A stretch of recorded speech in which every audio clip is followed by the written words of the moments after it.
बहुत समय पहले पहाड़ियों से घिरे एक छोटे से गांव में एक सुंदर जंगल था जिसका नाम था सुंदरवन। यह जंगल जीवन से भरा हुआ था। रंग बिरंगे पक्षी, चहचहाती गिलहरियां और सैकड़ों साल पुराने ऊंचे ऊंचे पेड़। लेकिन इस जंगल की एक बहुत खास बात थी। ये पेड़ बातें कर सकते थे। वे इंसानों की तरह शब्दों में नहीं, बल्कि पत्तों की सरसराहट, शाखाओं की लहराहट और हवा की फुसफुसाहट से बातें करते थे। उसी गांव में एक जिज्ञासु लड़की रहती थी जिसका नाम था अन्या। उसे प्रकृति से बहुत प्यार था और वह अक्सर अपने पसंदीदा आम के पेड़ के नीचे बैठकर हवा की आवाज सुनती थी। एक दिन जब वह आराम कर रही थी, तभी उसे एक धीमी फुसफुसाहट सुनाई दी। अन्या, क्या तुम हमें सुन सकती हो? वह चौंक कर उठी। किसने कहा? आम का पेड़ मुस्कुराया। मैं हूँ, तुम्हारा दोस्त आम। हम पेड़ बात कर सकते हैं, लेकिन केवल उनसे जो हमसे सच्चा प्यार करते हैं। अन्या की आंखें चमक उठी। वह पूरे दिन पेड़ों से बातें करती रही। पेड़ों ने उसे बताया कि वे धरती को सांस लेने में मदद करते हैं, पक्षियों को घर देते हैं और गर्मी में ठंडी छाया फैलाते हैं। हमें सबकी मदद करना अच्छा लगता है, बरगद का पेड़ बोला। लेकिन अब हम डरते हैं।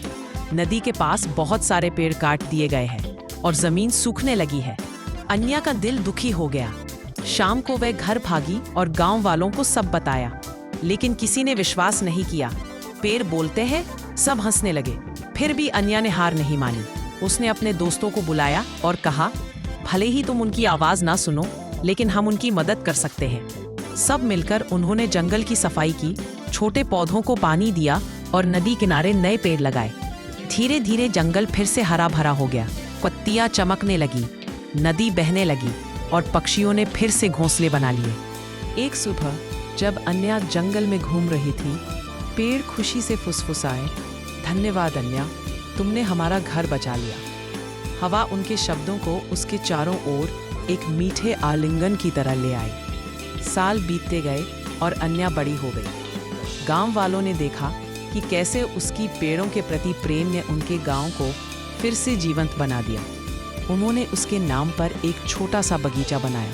अन्या का उपवन अब गांव के हर बच्चे को सिखाया जाता था कि पेड़ों की रक्षा करनी चाहिए।